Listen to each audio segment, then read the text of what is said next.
Welcome to another video, guys. Today we're gonna be checking out all of the best decks after the latest buffs came to Hearthstone, and I gotta say, the meta is really not gonna shock you, I can tell you that much. I was actually gonna give you this video a lot sooner, but HS Replay had a bug that didn't allow them to give us the stats in a timely manner this time, so it is what it is, but still, today you get to see what are the 5 best decks to hit Easy Legend in Hearthstone right now, how you should mulligan with them, what their matchups are, and I'm also gonna show you all of the other best working archetypes for each individual class, so stick around to the end to see how your favorite class is doing. If you find the video helpful and like what I'm doing, drop a like and check if you're actually subscribed to the channel, because a lot of people think they are, but actually they aren't. And don't forget you can check me live on stream each Tuesday, Thursday and Saturday over at Twitch, where I do my best to find the new best decks. Now, let's get into it. You are not prepared! And the first deck on the list is still gonna be one of the top dogs, which is Ravenous Cliffdive Demon Hunter. This deck has been quite strong for quite a while now, and this is the exact same list we have been seeing for quite a while indeed, with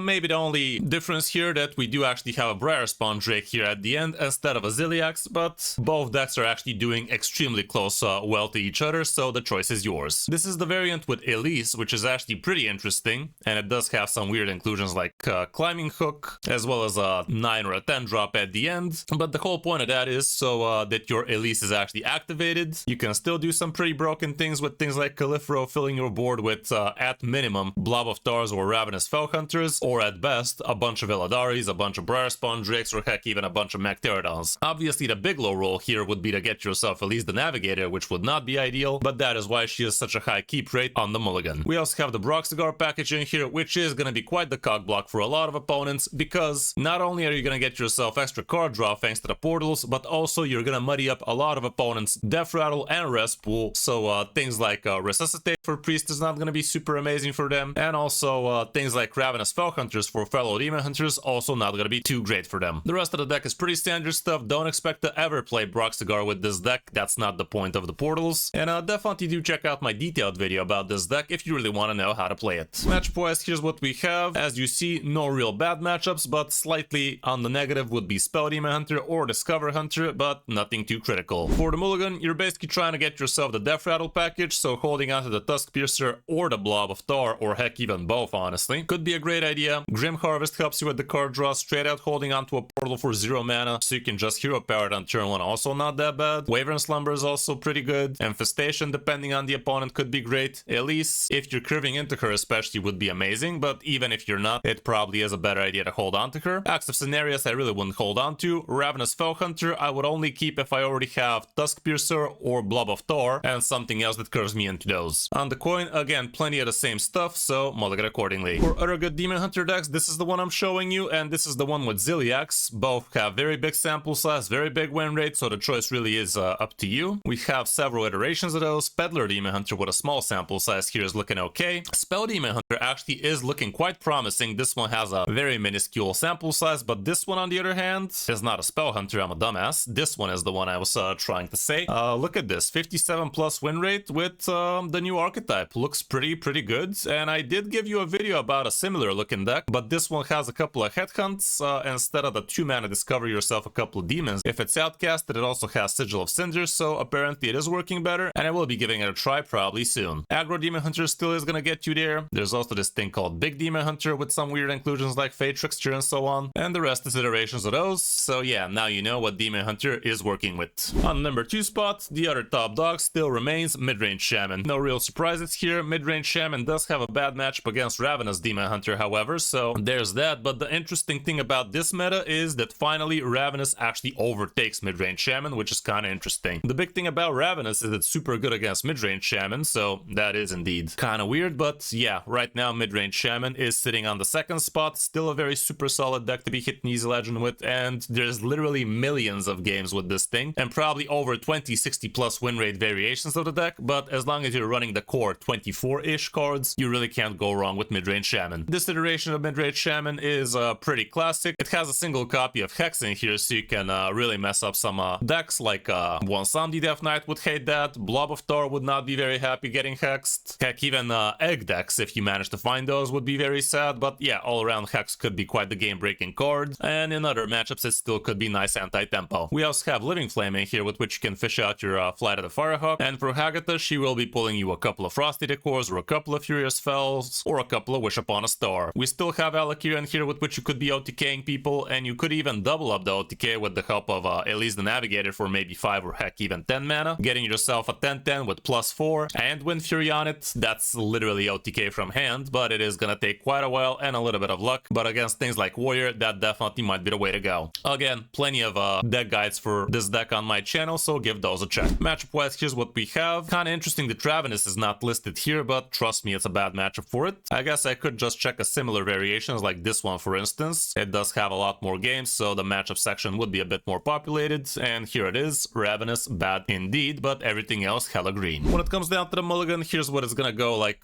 When you're going first, you're gonna want to get your Living Flame, your Hagatha, Birdwatching is okay, Parrot Sanctuary can be amazing, Flight of the Firehawk also pretty decent, Murloc Growfen for 1 ain't bad, Turbulus is pretty okay, Curving into Elise can be amazing, the rest probably not so hot. Don't get baited into holding on to things like Pop-Up Book. Doing this on turn 1 really isn't worth it for most matchups. On the coin, again, same stuff. Try to get yourself the card draw, the Hagatha, Birdwatching, Location helps you cheat out a lot. Again, Murloc Growfen on 1 is decent, Flight of the Firehawk great, Turbulus, Elise. Here I'd say Pop-Up might make a little bit more sense depending on the matchup, but again, not the most amazing thing to do. For other good Shaman decks, we're gonna have to scroll quite a lot to see something different than mid-range Shaman. I think this is the one I showed you right now with the single Hex, but as you can see, there's plenty of options out there, so dealer's choice kind of deal. Whatever floats your goat is gonna definitely help you get the legend if you know how to play the deck, and honestly, it's not really that hard, but look at this nonsense. I'm literally scrolling for pages upon pages to see something different than mid-range Shaman, and here we can see some Asteroid Shamans performing kinda ass with a very small sample size, but not that bad actually. Pretty sure Elemental Shaman should be somewhere out there, but right now it's not listed on these. If we maybe pull for 7 days, we should be seeing some Elemental Shamans, Nature Shaman, whatever the hell that's supposed to be. But yeah, for the last 3 days, I'd say just stick with mid-range. And on the number 3 spot, the trifecta of the best decks is gonna be complete with Dragon Warrior again, and this has been the case for quite a while, guys. Like, I'm not gonna pretend it ain't. The meta is not exactly very exciting right about now, and the buffs really didn't do all that much, at least to the top spots. But yeah, Dragon Warrior still is gonna get you the easy legend.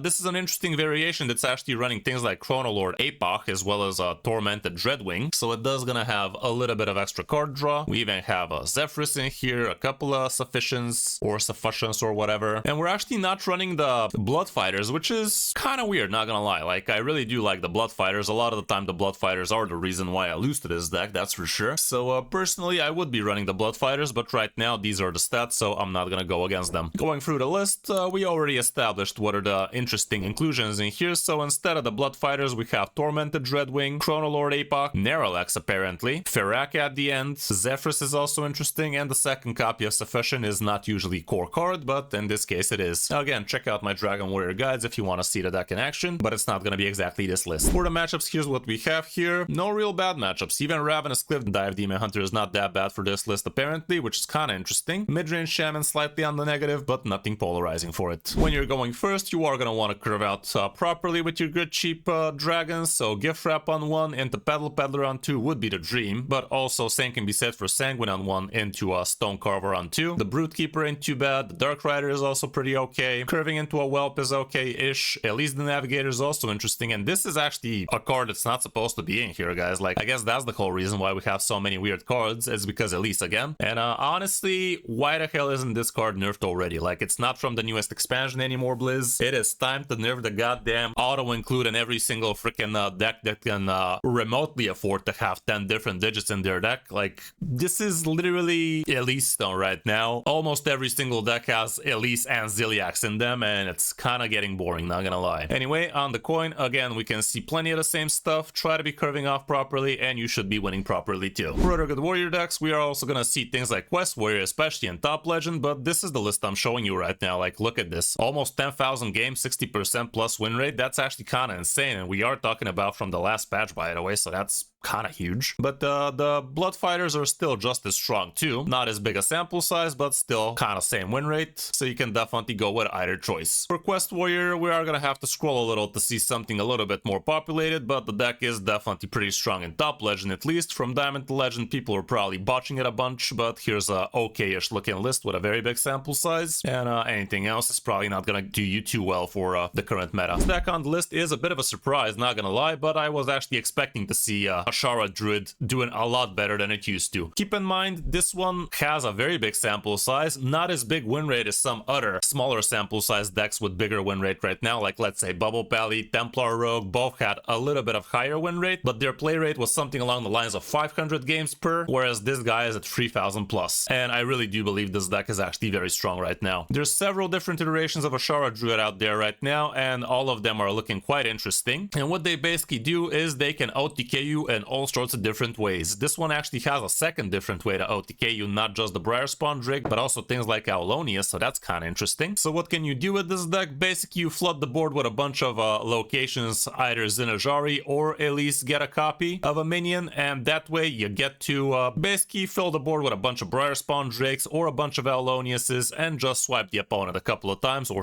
heck, even once. Ebb and Flow also goes face, so you definitely have plenty of damage to go around, and you also have things like New Heights, so you can get yourself even more mana for later games. So yeah, don't feel too comfortable against the Druid nowadays. Even if it looks like they're not winning on the board, as long as they're not dead, they're still in the game and they can literally OTK you from hand, especially if you already have some Zinajaris on the board. I do have somewhat similar decks out there for Druids like this if you want to see something like that in action, but it is definitely a very weird list, this one, which I will be probably trying not long from now, and it is looking pretty powerful. You even have scrapbooking students with which you could be copying extra Zinajaris, and you don't even need to buff this, guys. Like Lady Ashara is in here just so you can have Zinajari in the deck. You're not gonna care if things like Aulonius have double the stats. You kind of care if Briar Spawn does, however, so there's that. But yeah, Lady Ashara, not something you really need to care about too much. It's not bad to be playing her just for the sake of actually destroying the sucky Well of Eternity, but doubling up the stats from Zinajari, not as core, even though getting a doubled up Briar Spawn can definitely be pretty devastating. For the matchups, here's what we have. Mid-range Shaman a little bit on the negative side, not gonna lie, and same can be said for Dragon Warrior, which is kind of interesting. Both of these decks are super popular right now, so having those pretty bad matchups and still having this big a win rate means that you are winning very well against so many other decks, and that is kind of true. When it comes down to the mulligan, here's what we're looking at. New Heights is always going to be amazing. Wave Shaping is pretty good. Tortolon Traveler, the Busy Pion helps you, Pion? What the hell? Pion, final answer, is going to help you put down locations a little bit faster. Midrasil is also pretty nice, cycling through your deck and also helping you cheat out a little bit of extra mana later on. At least would be amazing straight out keep. Bottomless Toy Chest is kind of like extra tracking for you, but honestly it's not that amazing if we gotta be completely honest. Zinajari can be an okay keep. Lady Ashara can be even better keep if you ask me, like play her and that's not only gonna destroy the other weapon, but it's also gonna fish out this one. And that is not only gonna empower this one, but also destroy the other one, which is pretty cool. Innervate can be okay-ish. Blob of Tar is also okay. The rest probably not so much. On the coin, again, we have plenty of the same stuff, so now you know. For other good Druid decks, this is the one I'm showing you. Very impressive sample size, not gonna lie. But we have several different iterations of other Ashara OTK Druids, some greedier with the Seismopods. There's also Taunt Druids with Greybow as well as Sky Mother Aviana. Straight out Aviana Druid is out there. Straight out Taunt Druid is out there. Imbue Druid is somewhat playable, and it's kind of interesting, but Chrono Druid is nowhere to be seen right now, at least from the good decks. Well, no, that's not true. Here's a Chrono Druid. This one does look pretty similar to the one I showed you recently, but not exactly. This one is a little bit on the weirder side. The Chrono Druid I showed you was definitely quite interesting with the choices at the end, not gonna lie. And the last deck on the list is gonna be Death Knight with BBU Control Death Knight still. It's just as strong as ever, guys. Like, nothing really has changed for it, but this one is actually running Demolition Renovator, and I am suspecting this is because of the Druids indeed. But not only, I mean, Elise is literally everywhere, so Demolition Renovator can be pretty awesome. Other than that, the deck is pretty standard stuff. You have yourself Exarch Maladar, you have yourself the Giants, you have yourself Iraq plus Neralax combo, and you are running most of the Leech package with a single copy of Sanguine and Infested Breath, which is kind of interesting, but both the Hideous Husks. Single copy of Corpse Explosion is also in here, Elise obviously as well, and Creature of Madness helps you curve out like a monster always. This particular deck doesn't have too much in the matchup section right now, but we could try some more populated lists if we want to see a little bit better stuff. Here's one without Ceaseless Expanse, that's new, but with Grifta, kind of interesting, but still, let's see the matchups a little bit better. And here's what we have. You're gonna be okay against right about most of the popular matchups at least, so you got that going for you, which is nice. For the mulligan, you want to curve off as good as you can. You don't have too much early game in the deck, so you are gonna be very happy seeing any of your cheaper cards. So Creature of Madness, absolutely MVP. Morbid Swarm on 1 is a must. Dreadhound Handler is okay. Cho Fallen Baron's great. Elise the Navigator as well. Infested Breath basically annihilates any early game aggression. Xavius can be okay, and Blob of Tar as well. Depending on the matchup, Demolition Renovator can also be great. Like if you're against the Druid, for instance, I would definitely hold on to this bad girl. I'm also not against curving into Exarch Maladar in certain cases, or heck, even Sanguine Infestation, so keep an eye on those. On the coin, again, we have plenty of the same stuff. Here you do have the coin, so I'd say Maladar could be even better, but again, you are gonna need a lot of corpses to actually feed him. And for other good Death Knight decks, this is the one I'm showing you, but I'm showing you this because we also have another variation of the deck with 1400 games, so combine these, they have about 2000 games and about 59-ish% win rate, which is still more than the Druid we just showed, but that one definitely had a lot bigger sample size. We can also see Death Rattle Stegodon Druid is doing well. Here we have it. I did show you a decent guide about it with the Dragon package and without it not too long ago, so you might want to give those a check. We can see a lot of other control Death Knights out there. Bwonsamdi Death Knight is also somewhere in here, but it's not as good as the Stego version. There's this Frosty Death Knight with some Marrow Manipulator action. Here's Bwonsamdi looking okay-ish, but nothing too top tier. And Handbuff Death Knight doesn't look to be too amazing just yet. As for the classes we haven't mentioned, starting off with Hunter, which is kind of interesting, but indeed, Discover Hunter is not as amazing from Diamond to Legend at least. I would assume it's still top tier and top Legend, but from Diamond to Legend, people are just not as good with this deck. The entry level for it to be really good with it is not as easy, and also the skill cap could be sky high. Quest Hunter is actually looking surprisingly decent, and this is with the Rengari Scout, so you can actually double up the rewards out of your shock. Beast Hunter is also up there, but the rest is just iterations of those, I guess, even though Face Hunter is also playable, but it's not as top tier as it used to. For Mage, Protoss Mage is not as amazing as it used to be, or honestly, according to the stats, it's kind of the same. People definitely do dislike losing against this deck, that's for sure, because it feels awfully uninteractive, especially when they gain a gajillion armor and they just still kill you from hand. But as you guys see, the stats are actually not as top tier as some of the other decks, but still, the player sentiment is there. Elemental Mage is still gonna get you the easy legend for free basically, but it's not as top tier as it used to, and we're gonna have to scroll quite a lot to see some other bullshit like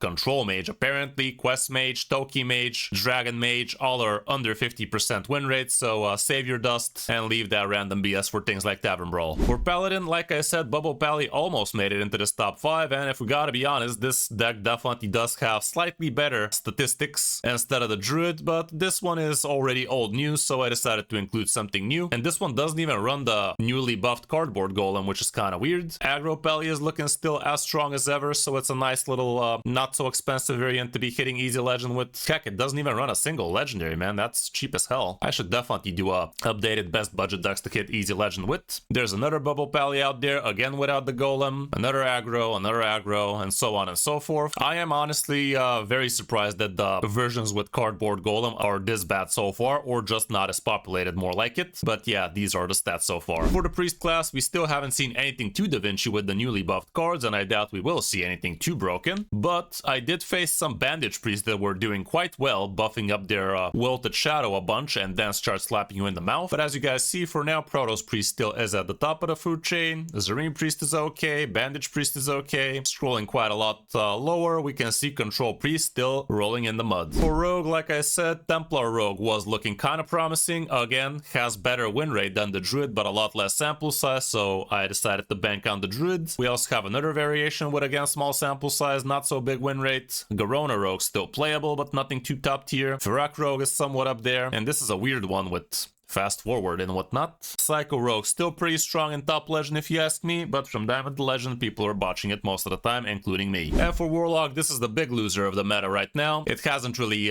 seen much worse days in quite a while indeed. Right now Wallow Warlock is somewhat playable apparently. It is a greedy list, but once it works it's pretty disgusting. We can see Shred Warlock doing pretty whatever. Egg Warlock is also on the mediocre end. Rafam Warlock definitely still dead in the water, so it's gonna need a lot more help than it has. As for the top 1000 meta, let's see what we have for the last few days. We can see Quest Warrior at the top. Like I told you, it is pretty strong from top legend, but not so much diamond legend. Mid-range shaman still strong. Control Death Knight again. Spell Hunter, surprisingly powerful actually. Discover Hunter as well as decent, but not as top tier. Top 1000 still doesn't mean top 100, and top 100 is where players really make some nasty things with this one. Raven is still strong, Templar still okay, Dragon as well, and so on and so forth. Psycho Rogue, again, in top legend, you can see crazy things. In top 1000, a lot of botchery. So that's gonna be it for this top 5, guys. If you watched to the end, huge thank you, and please check if you have this new cool feature called Hype, and if you do, click that thing, and that's gonna promote the video a lot for free. Don't forget to check me out live on stream each Tuesday, Thursday, and Saturday, and do let me know in the comments which is your favorite deck right now. Thanks for watching. I'm Kris05, and I'll see you in my next video or stream.